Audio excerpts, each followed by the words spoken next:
اعوذ باللہ من الشیطان الرجیم بسم اللہ الرحمن الرحیم وبہ نستعین وہو خیر ناصر و معین۔ لاکھوں کروڑوں درود و سلام ہو محمد و آل محمد پر۔ محترم ناظرین کرام، پروگرام امید نجات کے ساتھ آپ کا میزبان ڈاکٹر سید مظفر حسین رضوی آپ کی خدمت میں حاضر ہے، اور میری جانب سے آپ تمام محترم ناظرین کی خدمت میں السلام علیکم ورحمۃ اللہ وبرکاتہ۔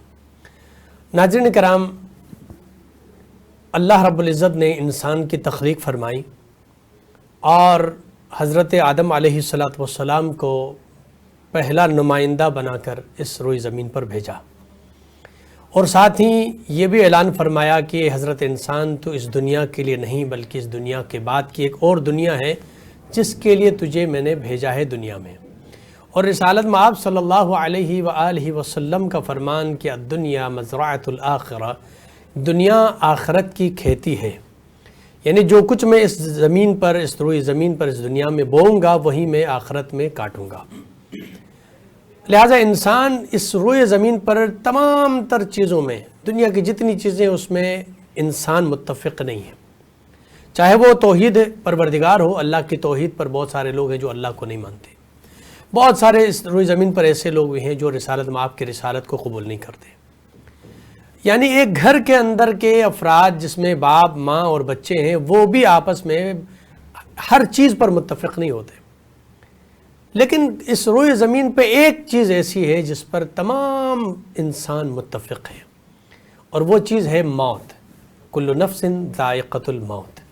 اللہ تعالیٰ نے فرمایا کہ ہر نفس کو موت کا ذائقہ چکھنا ہے، لہذا ہر انسان اس بات کی طرف متوجہ بھی ہے اور ساتھ ہی اس بات پر ایمان بھی ہے، چاہے وہ مسلمان ہو، غیر مسلم ہو، کسی بھی مکتب و مسلک سے تعلق رکھتا ہو، یا یہ کہ وہ دہریہ کیوں نہ ہو، جس کا کوئی مذہب ہی نہ ہو، وہ بھی موت کو مانتا ہے کہ انسان کو مرنا ہوگا۔ بس فرق اتنا ہے کہ دو طرح کے انسان ہو گئے، ایک وہ کہ جو مرنے کے بعد پھر کسی زندگی کا ایمان نہیں رکھتا کہ اس کے بعد کوئی زندگی ہو سکتی ہے، موت کے بعد وہ خاتمہ سمجھتا ہے، لیکن اسلام ہمیں کہتا ہے کہ نہیں، اس مرنے کے بعد کی ایک زندگی ہے، وہی اصل زندگی ہے۔ یہ دنیا کی زندگی فانی ہے اور موت کے بعد کی زندگی ابدی ہے، بقا ہی بقا ہے۔ اور اس لیے کہا کہ یہ دنیا کی زندگی ایک مسافر کی زندگی ہے، ایک مسافر سفر کی حالت میں ہے، وہ ہم ہر لمحہ انتظار میں ہے کہ وہ اپنے سفر کی طرف رواں دواں ہے، منزل کی طرف۔ تو ہم اپنی منزل کی طرف رواں دواں ہیں، یہ دنیا جو ہے وہ ایک مسافر کے لیے حالت سفر میں ہے۔ شاعر کہتا ہے کہ فکر عقبہ کی کر آج ہی بے خبر، کل نہ کر کل کا کوئی بھروسہ نہیں۔ لہٰذا کل کا کوئی بھروسہ نہیں۔ تین اوقات ہیں ہمارے پاس، تین زمانے ہمارے پاس ہیں۔ ایک تو یہ گزرا ہوا کل ہے، ایک زمانے حال ہے جو میرے پاس ہے، اس وقت میں موجود ہوں، ایک جو آنے والا کل ہے۔ دو کل کے درمیان کی زندگی ہمارے ہاتھ میں ہے، نہ گزرا ہوا کل ہمارے ہاتھ میں ہے، نہ آنے والا کل ہمارے ہاتھ میں ہے، بلکہ اس وقت جو حال میں میرے پاس جو کچھ میں کر سکتا ہوں وہی میری زندگی ہے، اور اسی میں میرا عمل جو ہے وہ خدا کی بارگاہ میں پیش ہوگا، آگے کا نہیں معلوم ہے۔ لہٰذا اس انسان کو متوجہ ہونا ہوگا کہ مجھے ایک اور زندگی کے لیے خلق فرمایا۔ آج اس فکر آخرت کے عنوان سے گفتگو کے لیے ہمارے درمیان اسٹوڈیو میں تشریف فرما ہیں ممتاز مذہبی اسکالر ہیں مفتی محمد زاہد اسلم رضوی صاحب ہمارے ساتھ موجود ہیں۔ السلام علیکم ورحمۃ اللہ وبرکاتہ۔ وعلیکم السلام ورحمۃ اللہ۔ بہت شکریہ مفتی صاحب، آپ تشریف لائے، آج کے اس موضوع پر انشاءاللہ سے حاصل گفتگو فرمائیں گے۔ گفتگو کا آغاز کرتے ہیں اور فکر آخرت کے عنوان سے گفتگو ہم کریں گے۔ تو سب سے پہلے تو انسان کو جو بحیثیت مسلمان کی دنیا میں انسان کو کہا جاتا ہے بھائی اتقوا اللہ، یعنی اللہ سے ڈرو، یعنی آخرت کی جب بات ہوتی ہے تو انسان کو ڈرانے سے آغاز کرتے ہیں کہ ڈرو، اپنے آپ کو بچاؤ خدا کے عذاب سے، جہنم کے۔ تو ڈرا کر انسان کو اچھائی کی طرف لانا زیادہ مناسب ہے، یا انسان کو بڑی محبت اور پیار سے دعوت دے دیں، ڈرائیں نہیں؟ اور سب سے پہلی بات اس طرف بھی میں چاہوں گا کہ آپ ہمارے ناظرین کو بتائیں کہ یہ ڈرو سے کیا مراد ہے؟ اتقوا اللہ سے مراد جب ہمارے اردو میں جب ترجمہ ہوتا ہے تو اتقوا اللہ کا مطلب ہے اللہ سے ڈرو۔ تو بھائی دنیا میں ڈرتے ہم کس سے ہیں؟ جس سے کوئی خوف ہو، خطرہ ہو، ڈراؤنی کوئی چیز ہو۔ اللہ وہ جو 70 ماؤں سے زیادہ محبت کرنے والا ہے۔ تو اس کی اگر تفصیل ہمارے ناظرین تک پہنچا دیں کہ سب سے پہلے ڈرو کا مطلب کیا ہے، اس کے بعد پھر فکر آخرت کے حوالے سے گفتگو کریں۔ بسم اللہ الرحمن الرحیم یا ایھا الذین آمنوا اتقوا اللہ ولتنظر نفس ما قدمت لغد واتقوا اللہ ان اللہ خبیر بما تعملون۔ اللہ تبارک و تعالی نے ہر انسان کو پیدا فرمایا، اس سے خیر اور شر کی تمیز عطا فرمائی، خیر اور شر کی تمیز اس کے اپنے وجود کے اندر رکھ دی، جو انسان کو بتاتا ہے کہ یہ خیر کا راستہ ہے، یہ برائی کا راستہ ہے، اس سے ہم ضمیر کی آواز کہتے ہیں۔ تو یہ ضمیر جو ہے کبھی نہیں سوتا۔ یہ جتنے بھی لوگ ہیں اگر ہم زبردستی اس کو سلانا چاہیں، مطمئن کر کے اطمینان دے کے کہ سو جا، لیکن اگر ہم کسی پر زیادتی، کوئی ظلم، کوئی غلط کام کر کے جاتے ہیں تو پورا دن تو ہمارا گزر جاتا ہے، لیکن جب ہم رات کو بستر پر جاتے ہیں تو ایک آواز ہمیں سونے نہیں دیتی۔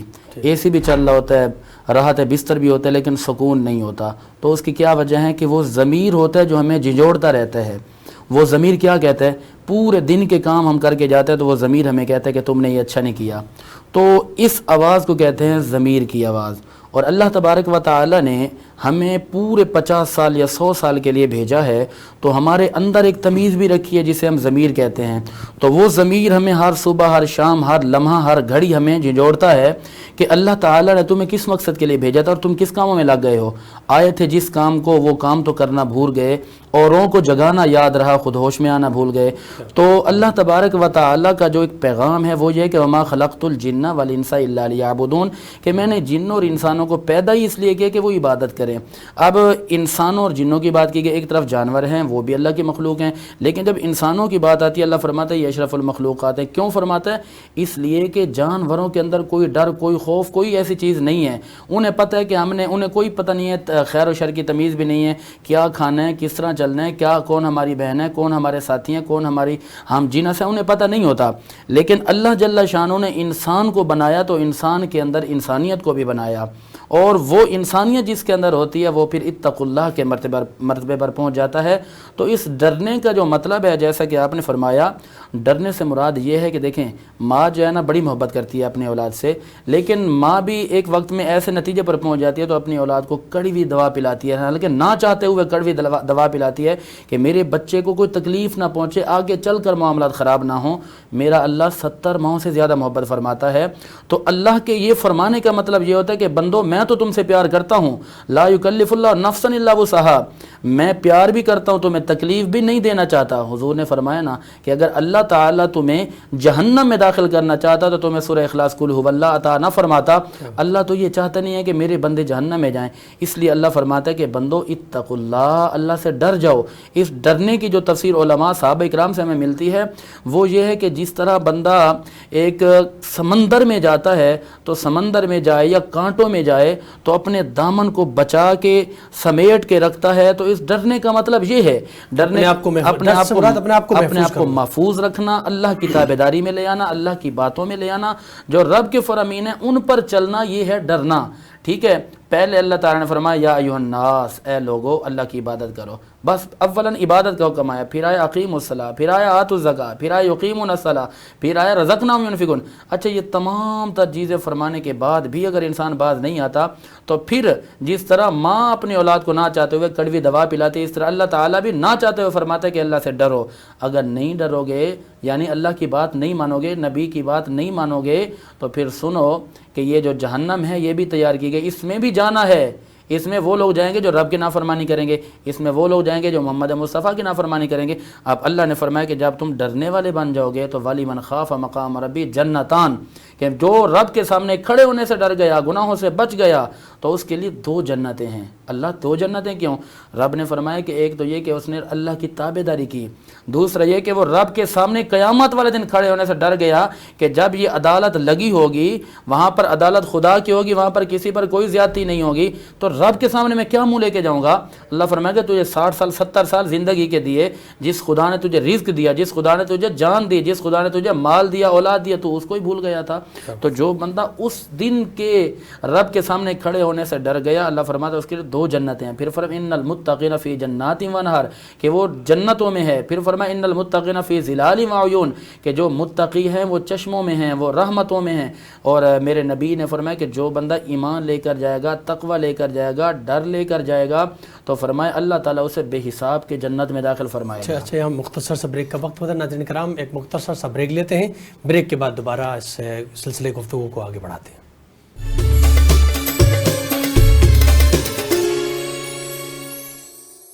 ناظرین کرام، ایک بار پھر پروگرام امید نجات میں آپ کا میزبان ڈاکٹر مظفر رضوی ایک بار پھر آپ کا خیر مقدم کرتا ہے۔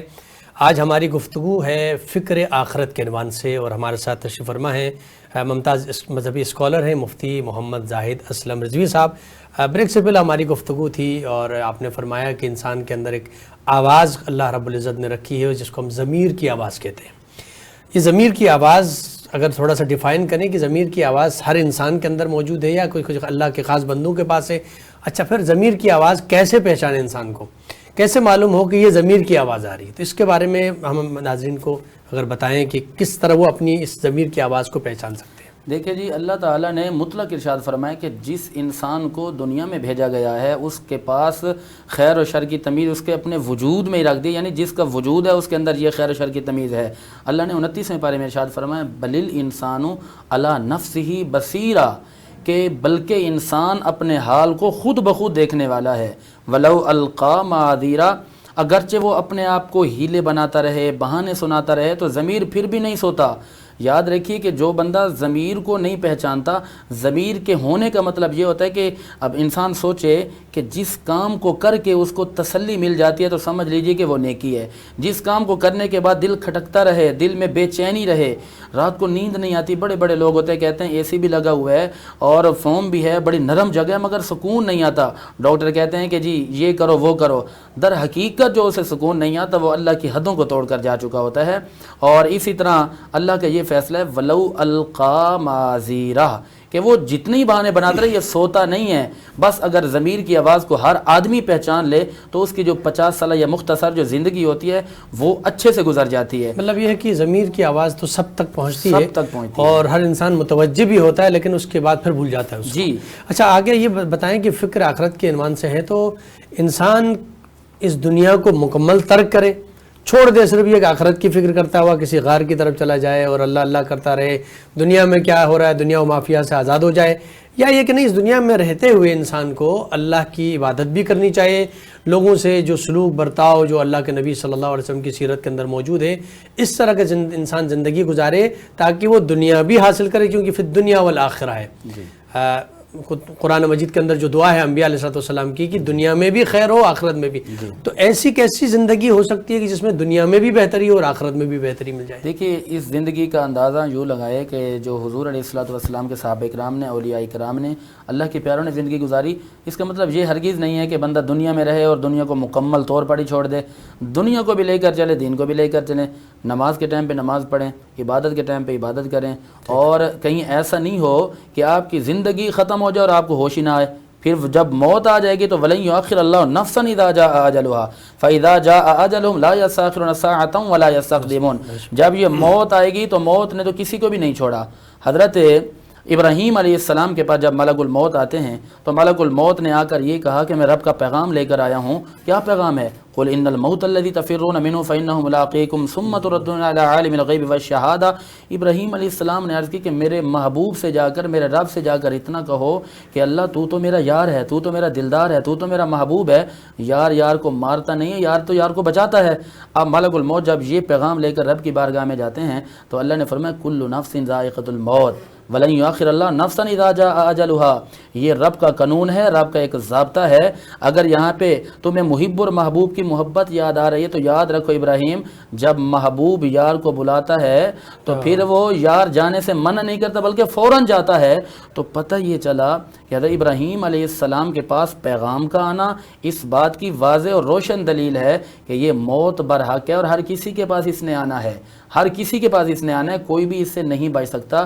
یہ اللہ کا فیصلہ ہے۔ اللہ فرماتا ہے کہ موت کے آنے سے پہلے ایک لمحہ پہلے بھی اگر تم فیصلہ کر لو گے، اپنی اس آواز کو پہچان جاؤ گے، توبہ کر لو گے تو تمہاری وہ مانی جائے گی۔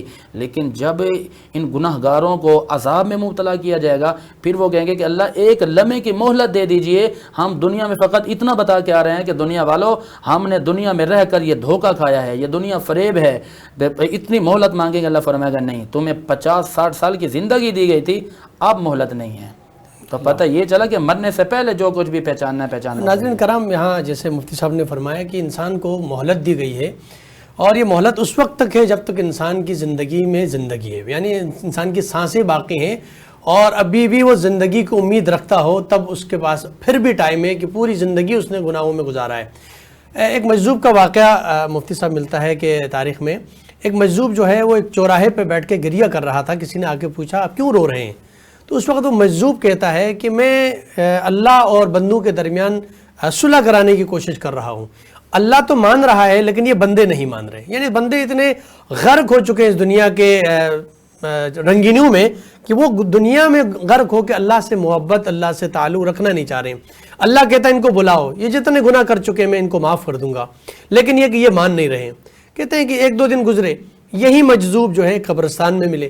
وہ شخص جس نے چوراہے میں اس سے ملاقات کی تھی اس مجذوب سے، اب وہ قبرستان میں مجذوب کو دیکھتا ہے، وہاں بھی وہ گریہ کر رہا ہے.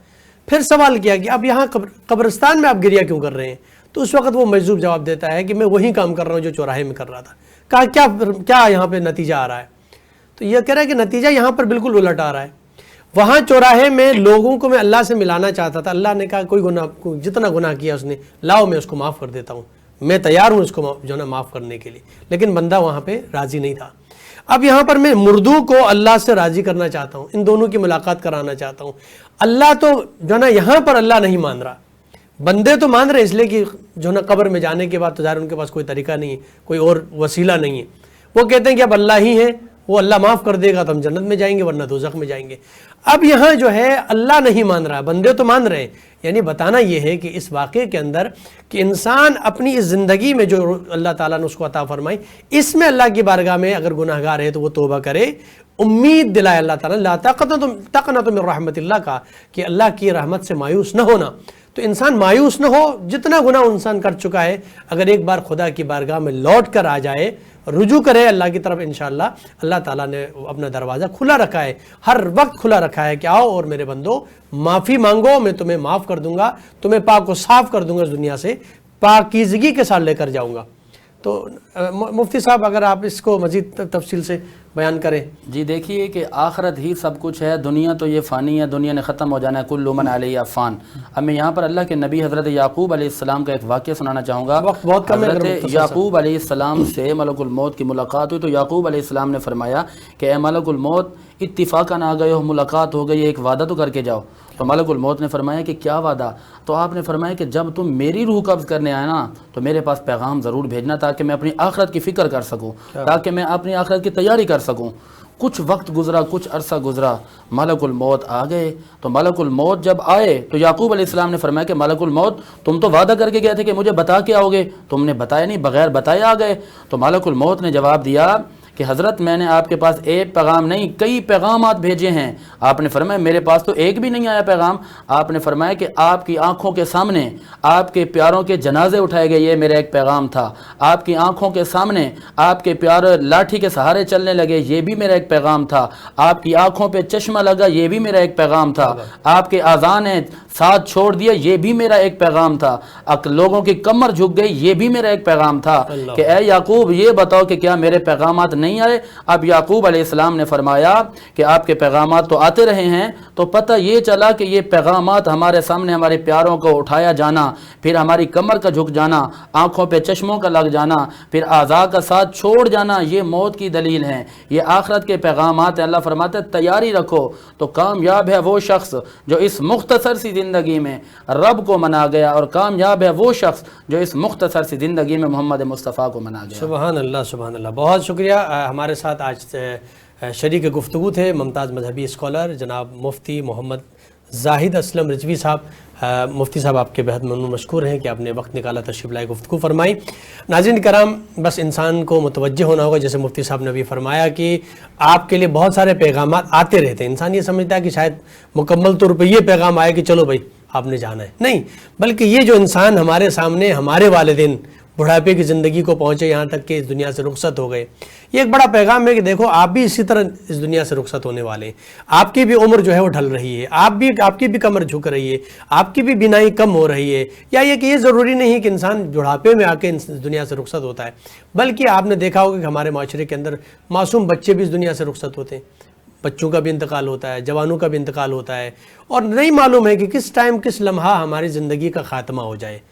اس لیے انسان کو سوچنا ہوگا کہ نہیں معلوم ہے، جب میں نے پہلے ذکر کیا کہ ہمارے پاس نہ گزرا ہوا کل ہے نہ آنے والا کل ہمارے پاس ہے، ہمارے پاس جو مختصر سا وقت ہے وہ زمانہ حال ہے۔ اس وقت میں گفتگو کر رہا ہوں تو یہ میرے پاس ہے کہ اس گفتگو میں اللہ اور رسول کی باتیں کروں، یا اس گفتگو کے اندر میں لو و لعب کی باتیں کروں، یا بری ایسی باتیں کروں جو اللہ اور رسول کو پسند نہ ہو۔ تو لہٰذا انسان غافل نہ ہو، انسان غفلت کی وجہ سے پھر حشر کے میدان میں حسرت کرتا ہے، کاش جب وہاں پہنچتا ہے تو کہتا ہے کاش مجھے ایک لمحہ، ایک منٹ کی اجازت دی جائے تو میں کچھ کروں گا۔ لیکن افسوس کا مقام یہ ہے کہ انسان یہ سارے پیغامات اس دنیا میں آنے کے بعد بھی وہ نہیں سمجھتا ہے۔ بس انسان کو متوجہ ہونے کی ضرورت ہے، اس لیے کہ مرنا ہر انسان کو ہے۔ اگر انسان مرنے سے پہلے اپنی تیاری رکھے تو وہ کامیاب رہے گا، پچھتائے گا نہیں۔ ناظرین کرام، یہاں پر پروگرام کا وقت ختم ہوا چاہتا ہے۔ اپنے میزبان ڈاکٹر سید مظفر حسین رضوی کو اجازت دیجیے۔ اللہ نگہبان۔